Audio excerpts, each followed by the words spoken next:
Alex. Our film is called Dinner for Three, which is probably what jogs your memory for it as well. There was 3 people having dinner, meant to only be 2, I thought, or my character thought, and I was busy making pie for the film. Hello, I'm Eric Robertson. We made our film Golden Sunshine's Golden Shower, which was the team making the 40-hour film. Hi there, my name is Chris. Our film was Reprimand, which is a film about 2 co-workers airing out a dispute in HR to some sick beats, yo.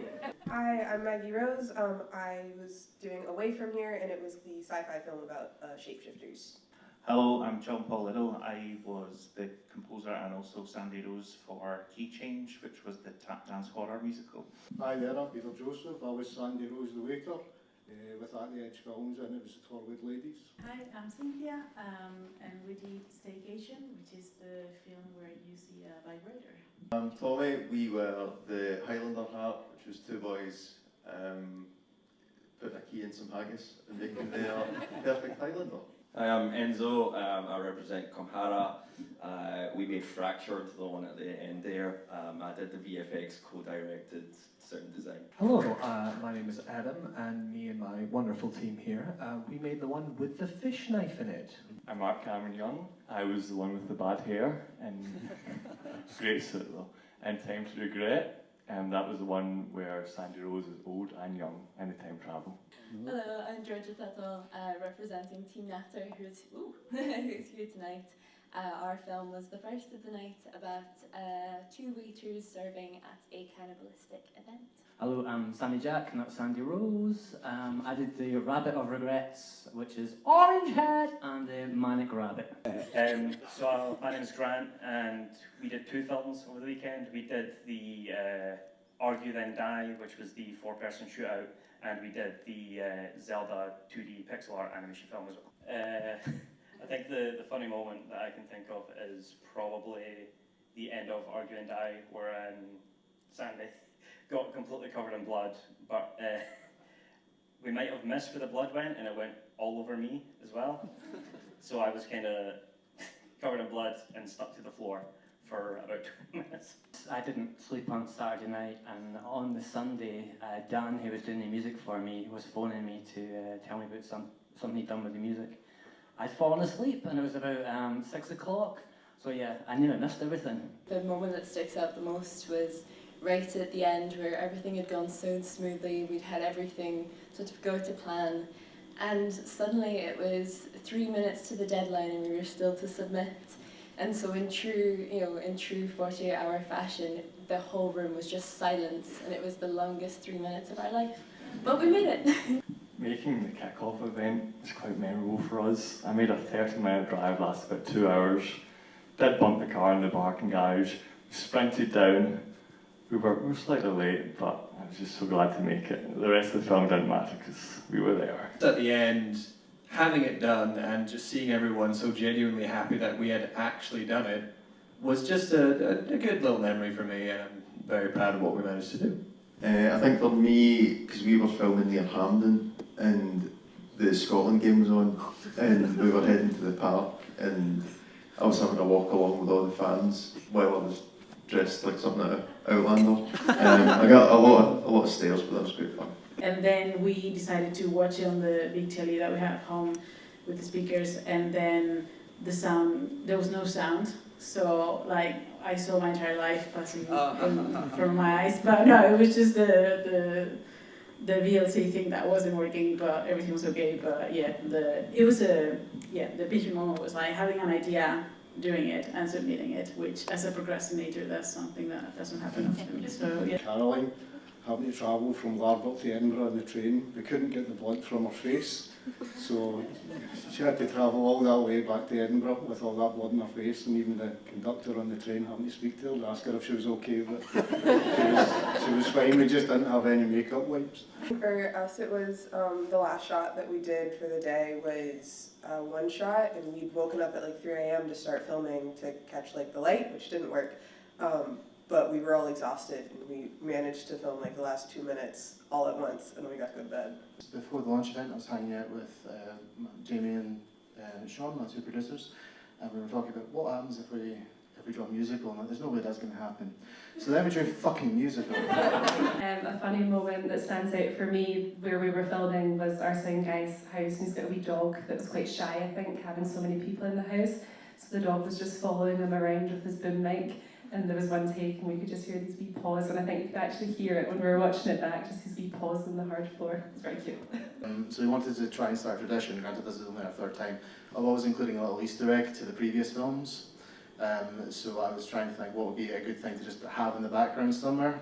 So last time we just kept one of the hats in one of the back of one of the shots. This time around I thought it might be fun if there's a wanted poster for The Magic Men and for Century, the film we did for Glasgow. So do it again for the next one, hopefully. Returning teams who do a reference to, because we've had a few teams who've done it many times, and some of them do have references. The team that won Aberdeen, and then they went on to win the whole, globally, the 48-hour film project, they always have the same actor playing the same character for 10 years. So I love, it is called Tam Ness, is the character, who was the character 10 years ago. But I love that you did that, so that's brilliant. So I've always just kind of said, like, don't mention genres at the kick-off, because the one you want is the one you won't get, and the one you don't want is the one you get. And again, we always say musical, but everyone did so well with the musical genre. I'm like, maybe we should try it, guys. Fascist propaganda. Musical. Medical. Probably documentary, because the 3 times we've done it, they've all been musicals. Romance. Martial arts. I love musical. I feel like Western would be pretty hard in Scotland. Camera don't shy away from anything. I mean, I didn't know time travel was a genre, but that seems pretty hard. I'm a great singer, so musical would be good for me. According to my girlfriend, the director, though, musical. Musical for us as well. Yeah, I would say musical or dance, but Grant did pretty well on Inverness with the dance thing, so that's cool. And Cynthia, it was your first time doing it. I know a lot of the folks on stage have done it before. It was your first time. Was it what you expected, harder, easier? It was a humbling experience, but it was really good. I really enjoyed it, and I'll definitely be back next year. And if you're looking for an Easter egg to include, you have that vibrator. Yeah. So. Yeah, exactly. So originally the horrible food scene was going to be me sitting in a bath, and you're going to come over with some wine and pour wine into the bath and say it's not what you think it is, as a representation of blood. And we didn't actually shoot that because we had no wine in the house. Yeah, rather than a shot that we had to cut, it was one that we had to add in. It was only till afterwards that we realised that we didn't have a severed hand prop. So we used Cecilia's hand clutching an apple and many painstaking hours of Heather make it seem severed and bloodied on the plate. So I kept forgetting to turn my mic on, so a lot had to be cut in the end. I wish I could turn my mic on some more. There's like an entire sequence that's not in that final cut of just the main character walking to where we see her doing a cigarette, and that took 3 hours of our shooting time, and it's nowhere in that.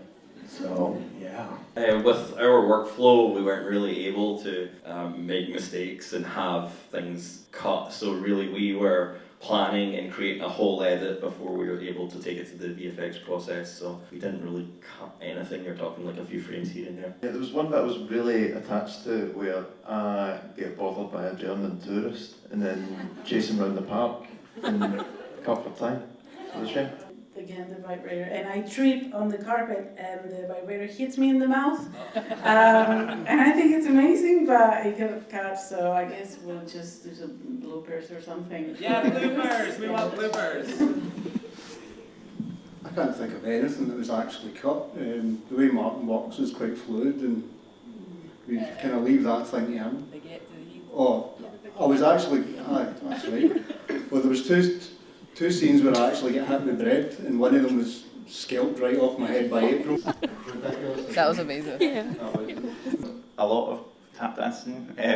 I wasn't there for that bit because I'd stayed up all night writing music and then was asleep while that bit was being filmed, but when I turned up the next day there was quite grey faces from the amount of tap dancing that had been filmed that then wasn't in the film.